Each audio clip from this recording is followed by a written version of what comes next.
Content creation আজাইরা আলাপের আজকের প্রথম এপিসোডে আপনাদের সবাইকে স্বাগত জানাচ্ছি। এই এপিসোডটা আমি আসলে যদি আপনারা বলতে চান অনেস্টলি যদি আপনাদেরকে বলি তাহলে সেটা হচ্ছে আমার এই বাংলাদেশি ক্রিয়েটর যেই চ্যানেলটা আছে, এই চ্যানেলটাকে একদম বাঁচায় রাখার উদ্দেশ্যে আরকি। ঠিক আছে? মানে এই চ্যানেলে আমি হচ্ছে নিয়মিত ভিডিও দিতে পারতেছি না। আমার বড় যে চ্যানেলগুলো আছে, সেই চ্যানেলগুলোতে নিয়মিত থাকার কারণে স্পন্সরস, ব্যান্ড ডিলস, তারপরে হচ্ছে আপনার ব্র্যান্ড ডিলস, সরি স্পন্সরশিপস, তারপর হচ্ছে ব্র্যান্ড ডিলস এবং হচ্ছে আপনাদের রিকোয়েস্টেড কনটেন্ট, তারপর হচ্ছে কিছু অর্গানিক এপিসোড, তারপরে হচ্ছে আপনার টিউটোরিয়ালস।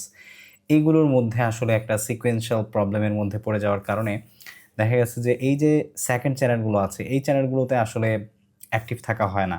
তো এখন আসলে কনটেন্ট ক্রিয়েশনের এই এরাতে আপনাদের সাথে কানেক্টেড থাকা নিয়মিত, এটা খুব খারাপ মানে কিছু না। আর আমি মনে করি যে আসলে এটা করার জন্য অনেক বেশি সময়েরও দরকার নেই।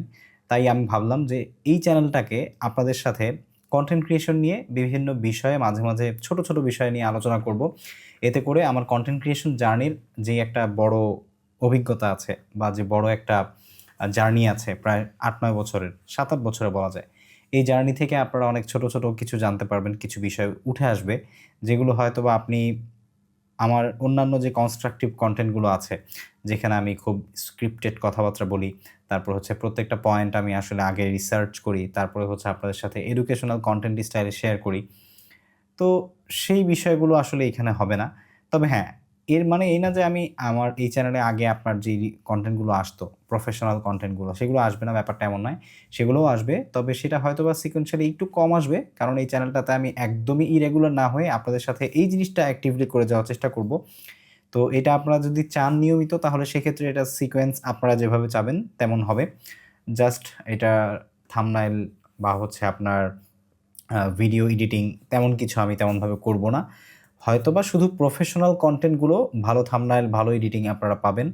বাট যেগুলো ইরেগুলার কনটেন্ট, এই যে এরকম আজাইরা আলাপ যেগুলোতে আমি করব, সেগুলো হচ্ছে আপনার এরকম থাকবে। তো আজকেরটা একদমই প্রথম একটা এপিসোড ছিল। আ আর প্রথম এপিসোডে আমাদের এই আজাইরা আলাপটা যাতে আসলেই আজাইরা না হয়, সেইজন্য জাস্ট ছোট্ট একটা বিষয় নিয়ে কথা বলতে চাই। সেটা হচ্ছে অনেকেই আমাকে মাঝে, মাঝে জিজ্ঞাসা করেন যে, "ভাইয়া YouTube এ লং কনটেন্টকে আমরা যেভাবে অপটিমাইজ করি বা SEO করি, সার্চ ইঞ্জিন অপটিমাইজেশন এর জন্য রেডি করি, সেভাবে কি শর্ট কনটেন্টের জন্য আমাদের SEO অপটিমাইজেশন করা দরকার?" তো যদি এক কথায় বলতে চাই তাহলে বলব ডেফিনিটলি দরকার। আপনার প্রত্যেকটা কনটেন্টকেই SEO অপটিমাইজেশন করা উচিত। সেটা শর্ট ফর্ম হোক অথবা লং ফর্ম হোক। তার কারণ হচ্ছে আপনার কনটেন্টটা আসলে আপনি যেভাবে অ্যালগরিদমকে দিচ্ছেন, অ্যালগরিদম ঠিক সেভাবেই আপনার কনটেন্টকে ট্রিট করবে, অডিয়েন্সের সামনে নিয়ে যাবে। ঠিক আছে? রিকমেন্ডেশনটা সেভাবে হবে। হয়তোবা এখন YouTube অ্যালগরিদম আপনার সবকিছুই ডিটেক্ট করতে পারে আপনি ভিডিওতে কি বলছেন, কি বলছেন না। কিন্তু আসলে মূল যে বিষয়টা সেটা হচ্ছে তারপরেও YouTube অ্যালগরিদম অ্যাপ্লিকেশন এমনভাবে সেট করা যেটা আসলে শুধুমাত্র সে আপনার কনটেন্টকে রিড করে যে পুশ করবে ব্যাপারটা এমন নয়। আপনার কনটেন্টের যে মেটা ডেটা আছে টাইটেল, ডেসক্রিপশন, ট্যাগস, তারপরে হচ্ছে অপটিমাইজেশন, আপনি হচ্ছে যে টাইম স্ট্যাম্প দিচ্ছেন, তারপরে হচ্ছে ডেসক্রিপশনে কি লিখছেন, এই বিষয়গুলোর উপর এখনও কিন্তু YouTube ম্যাটার করে। তাই যারা প্রশ্ন করেন যে ভাইয়া শর্টস আসলে অপটিমাইজ করা দরকার আছে কিনা?